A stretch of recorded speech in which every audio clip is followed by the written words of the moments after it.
একটা ডিম দিয়ে আজকে এরকম নরম তুলতুলে ভ্যানিলা স্পঞ্জ কেক তৈরি করেছিলাম। দেখুন এটা কতটা নরম হয়েছে। দেখে নিশ্চয়ই বুঝতে পারছেন এটা কতটা নরম হয়েছে। সব কিছু আমি হাতে তৈরি করেছি, কোনো বিটার বা ব্লেন্ডার কিছুই ব্যবহার করিনি এবং গ্যাসের চুলায় তৈরি করেছি, তাও আবার পানির ভাপে। হাফ পাউন্ডের এই কেকটা আমি সিম্পলভাবে আপনাদেরকে ডেকোরেশন করে দেখাবো। এটাকে অনেকে বাটি কেক বলেও থাকেন, আবার অনেকে টাপ কেকও বলে থাকেন। তো যাই হোক, কেকটাকে আমি দুই ভাগে ভাগ করে নিয়েছি।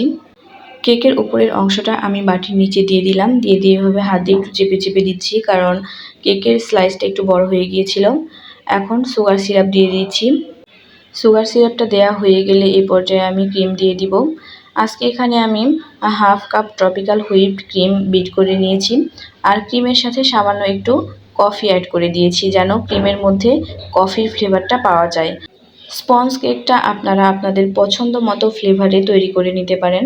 আজকে আমি এখানে কেকের মধ্যে ভ্যানিলা এসেন্স দিয়ে ভ্যানিলা স্পঞ্জ কেক তৈরি করেছি, কিন্তু ক্রিমের মধ্যে একটু কফি দিয়ে দিয়েছি।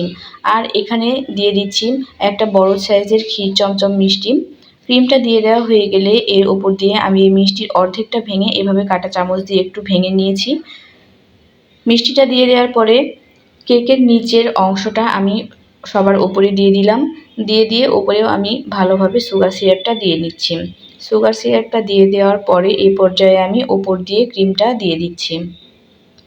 চেষ্টা করবেন চারিপাশ একটু ভালোভাবে চেপে চেপে ক্রিমটা দিয়ে দেওয়ার। ক্রিমটা দেওয়া হয়ে গেলে আমি যে মিষ্টিটা গুঁড়া করে রেখেছিলাম সেই মিষ্টিটাও হালকা একটু উপর দিয়ে দিয়ে দিলাম।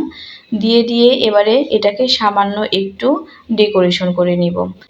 টাপ কেকের ডেকোরেশনটা যেহেতু সিম্পল হয়ে থাকে, তাই আমি চেষ্টা করেছি সিম্পলভাবেই আপনাদেরকে তৈরি করে দেখানোর। তবে চাইলে আপনারা আপনাদের পছন্দ মতো ডিজাইনে এটাকে ডেকোরেট করে নিতে পারেন। তবে টাপ কেকটা ডিজাইন করা খুবই সহজ। রেসিপিটি ভালো লাগলে অবশ্যই লাইক, কমেন্ট এবং বেশি বেশি শেয়ার করবেন।